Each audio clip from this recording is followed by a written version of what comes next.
mën a def lu ko neex. wa tax mu ne idan tadaxtu Mustafa li taaba qalbi bi ma lam yurihi l aqtaaba bu ma taggee Mustafa alayhi salaatu wasalaam rek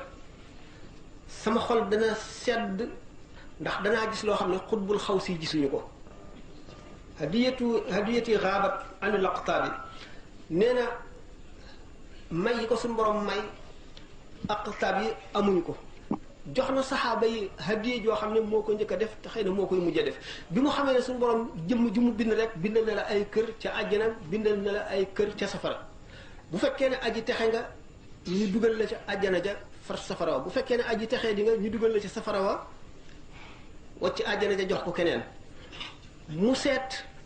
jaamu ba yéefar yi nga xam ne tabaxal nañ leen ay kër ca àjjana ak safara te texewuñu ba waruñoo dem ca àjjana ya mu jënd kër yooyu ba noppi jox ko saaba yi addiya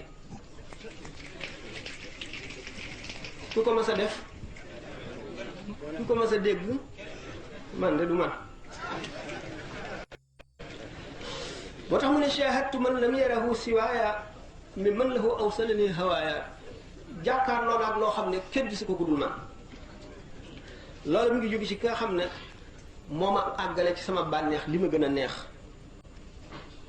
kaana al waziru nizaamul mulki lu'lu'atan yatimatan saaqaha arrahmanu min sarafi badat falam taarif al ayaamu qiimataha faraddaha gayratan minhu ila sadafi dafa am benn wazir bu amoon solo ñu faatoo benn shaair bu mën a way wax ci moom bayit yooyu le bayit yooyu maa ngi koy jëmale ci sëñ Tuubaa mu ne wazir bi ñuy wax nizaamul mulk moo indi woon limaamul Xasaali yu ci université ba jox ko cher muy jàngal ulama yi mu ne dafa nekkoon perub jamaa boo xam ne suñ borom a ko tëgg mi ngi ko tëggee ci teraanga mi ngi ko tëggee ci tedd nga